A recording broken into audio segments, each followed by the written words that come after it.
Welcome to a chat with PetsScore. Hi, Natasha. My name's Mahara Haq, and I own an ethical letting agency in South Yorkshire. We're all about impact investments, and we want landlords to look at their properties and think social value and how can I get out more from my property investment beyond profits and returns and investments. Does that mean that you are open to renters with pets, Mahara? Definitely, we really are keen to get renters with pets because our philosophy is, and we know this, that pet owners and pets, it's like a family unit there. And I would never expect anybody to say to me, if I had to let go of my child to move into a property, and why would I do the same with a pet and a pet owner?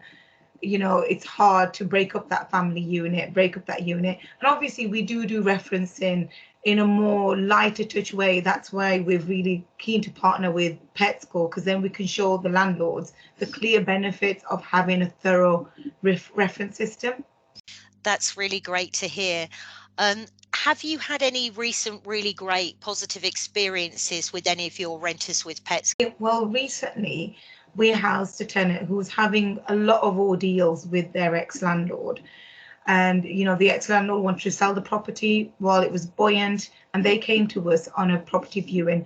Now we could see that this family was in distress and they were considering being homeless at one stage, and we knew they had a little animal, a little dog.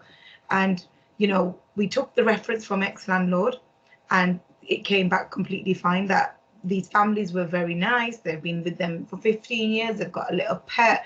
So we did some informal referencing around the animal. We spoke to one of their neighbours as well with regards to the pet, and that came back completely fine. And now the family are within that property. They're making it their home. They're adding extra value because for them it's such a struggle to find a property, let alone a property that will accept a pet owner. And they're really adding so much value, and they call it their forever home. So How are they adding value, Mahara? How is that actually, how are you seeing that in the property? painting, they're decorating, they've even fenced off the gardens so their animal can be protected while it's playing in the little courtyard. Just little things like that where they're really investing in the property because they want it to be for life, and we want them to stay for as long as they feel welcome and comfortable in the property. So you've obviously gone to the property, you've seen these changes, maybe during an informal inspection, and you're seeing that the pet renters, they're spending their own money basically to upgrade the spec of the property, and you're happy with the cleanliness of the property, that you can't see any visible damage from the pet to the property at this stage? Absolutely not. The property is lovely, and it feels lived in. Before it was it was a property and bricks and mortars, but a house is a home. And for us, the fact that the family is living in there, they've got the pet running around, and it looks like it's lived in and it's a loved. You get that sense of it being a loved property. Which is just such a lovely feeling. The family's so relieved that they're in a property that it suits their needs. They're not in any homeless shelter anywhere. They've not been kicked out by their landlord, their ex-landlord. So for us, it's a win-win. It's a beautiful property, and they maintain it to such a high standard.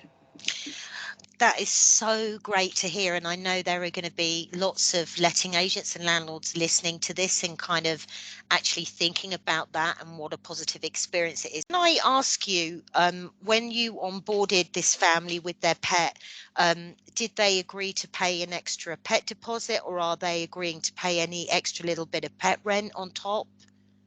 What we did with this family, because we knew the disadvantaged background that they come from, and we are an ethical letting agency, so we did as much as informal reference as we could around the pet. They did agree if there was any damage or if there was any repairs or maintenance, it was agreed to within the assured short tenancy contract. So that was agreed upon. There's a lot of negative stereotypical views around pets, and we do work really hard with our landlords to get them on board. And I've got to be honest with you, Natasha, people do need to start changing their mindsets. Yes, there are some animals and some breeds that we wouldn't consider taking on, but we've got to be honest that it is an uphill battle with a lot of our landlords. And the stance we take isn't typical of a letting agency, but we're trying to change that with our approach and trying to work with our landlords. Some of our landlords are like, no, there's no way. So with the more tools that we have in our toolkit to say to landlords, look, this is a great, pet. I could go to my landlords, one of our landlords tomorrow, and go, actually, we've done the informal references, and it's come out really great. But the landlord might still say, nope, I Yeah. don't want a pet in my property.